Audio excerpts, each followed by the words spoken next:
Hello, my name is Ashley McGlone, and we are here at Converge 2022 in Austin, Texas. And I am here to cover the capture the flag, the certification, the labs, the things that you as a Tanium admin really care about. So that's what we're featuring in this content. And with me today is Tessa, who is, she's checked probably 3 of those boxes, 2 or 3 of those boxes. Yeah, so we're gonna see what her experience was like here at Tanium Converge. And this is just day 1. Yeah. Yeah, we're sitting down because my feet are already tired. Me too. All right, yeah. So Tessa, tell us a little bit about how you got to Converge. I hear this is not your first Converge. It is not. So I've had the pleasure of attending Converge in person once before. The last time it was in person, actually in Nashville. Loved that, in-person experience, and also was just a little earlier on in my career, so just getting the feel for what a conference was like. So it made me excited to be able to come back here this week and be at Converge again. And then I've also attended it virtually the last 2 years, I guess it's been, since the pandemic. But very excited to be here back in person for sure. So what is your role that makes Converge exciting for you? So my role has transformed since the last time I've been at Converge. I started off as just a Tanium engineer, pretty much in the weeds with Tanium, and now you just said just a Tanium engineer. I got to call a timeout right there. There's no such thing as just a Tanium engineer. That's true. A special skill set. Yeah. It is, and I actually have the pleasure now of leading a team of Tanium engineers. So now I'm getting to shift my focus a little bit from the day-to-day to a more strategic focus, and also just, coming here and getting to get a bigger picture view of what's going on with Tanium, so that, take some information back to the team, maybe determine some new areas we want to prioritize to focus on, and solidify the knowledge that we currently do have as well. Let's start with certification. So how many certifications do you hold with Tanium? I have 1 Tanium certification. It's Okay. the certified operator. Okay, great. Yeah. So I took the Tanium certified operator certification back in the fall of last year. For me, a lot of what I did to prepare for that exam is really in my day-to-day. I'm lucky to be able to have the hands-on experience using the Tanium platform in a day-to-day manner. Additionally, I think that the certification process was really valuable to me because the little areas that I was maybe a little bit fuzzy on, it really helped me to solidify that knowledge and make things a little bit more concrete. And then, of course, it just is a validation of the skills that I do have with the Tanium platform. So real-world experience obviously is very key.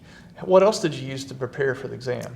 So the Tanium Essentials course, or the video that is offered as a part of that training, I consumed a lot of that. Also just looking through YouTube, documentation, and then also just trying to talk to other people or friends of other people who had already taken the certification, just, making sure that I was aligned with what the content and the objectives were of the exam. If you go to tanium.com and look at the certification information there, you'll find each of those exam pages that will have a downloadable PDF with each of those points, things that you need to look at. Now, it's not going to give you all the answers. It's just going to give you some high-level bullets on what to study, right? So certification has been a part of your Tanium journey, but also the capture the flag. So we're actually sitting in the room where capture the flag just wrapped up on day 1, and you had a team, right? Mm-hmm. So how many people were on your team? I had a team of 3. Okay. And did you do anything to prepare for it, or are you just going on, this is how we do things at work, and we just roll in and see what happens? We just kind of rolled in to see what happens. The folks that I got to work with are responsible for more of like purple team type activities, and just it's nice to synchronize that with my engineering background, because I get to learn more of what they get to do in their day-to-day, and then also, having the tribal Tanium knowledge to help, supplement that and maybe point us in the right direction of where we want to look at and starting to solve some of those challenges.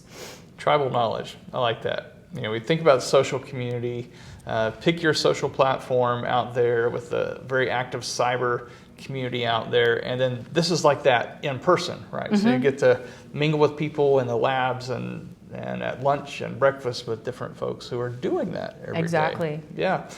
So you didn't really, it's hard to prepare for a capture the flag. It's not like you can just say, okay, I know they're going to ask this, I'm going to prep that. Yeah. It's kind of like you've got to have a team, and I'm kind of answering one of my own questions here, but I would think your team would need to have a diverse skill set, because I heard that the challenges this year had a broad Absolutely. spectrum. What were some of the things that spanned in these? We had a red team section, there was a spearfishing section, an area where we were looking at packet captures and memory dumps.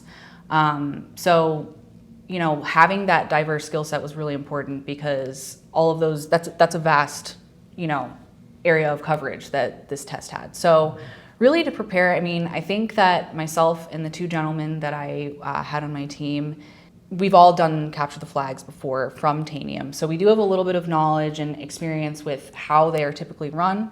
You get some fun, I'll say, challenge random questions that are thrown in there, and I really like that there's different sections within the CTF and different categories of what you're looking into, because it's very challenging, but having the different sections will help you kind of keep a fresh head. So you get to the third or fourth question of one section and you're like, okay, my brain might be a little fried on this, I think I'm going to come back to it, and then you move on to the next part. And given that there is a bit of a duration, it's 5 hours or so that we had today, 4 hours. There's that time to do as much as you can, stop, get your brain refreshed a little bit, and then go back to it. So yeah. I know I've done some of these internally at Tanium, and I always feel like the last guy on the team to pulling the team down. Because I don't do this every day, but I know enough Tanium to get through some of these. And there's always that moment when you're like, yes, I got it, yes, right? So was there like a high moment for you, like something where you were able to, because you have this team with diverse skills, and you're able to bring this, okay, I've got this many points for the team today. Yeah. Was there some challenge that you really liked? Yeah, so I'll say that since the last Capture the Flag I've done, I've gotten some training in and learned a couple of new things. So for me personally, going through, to give an example, the packet capture analysis. My most previous CTF was pretty green to that, and really needed some hand-holding when it came to that from my other team members. But today I was able to kind of run with that. And when when you're typing the answers in and the prompt turns green and not red, you're like, yes, So it's very exhilarating to, go through that. And when you get your answers correct, it is exciting. Oh, it is. Well, I'm conscious of the time. I don't want to keep us here all night. I did have one more question. So Tanium, obviously, like a lot of places, is a very diverse experience. As I'm walking through the halls, it seems like there's a lot more men than women here. So I'd like for you to share a little bit about your perspective as a woman in cyber, and what would you say to encourage other women who would look at this field?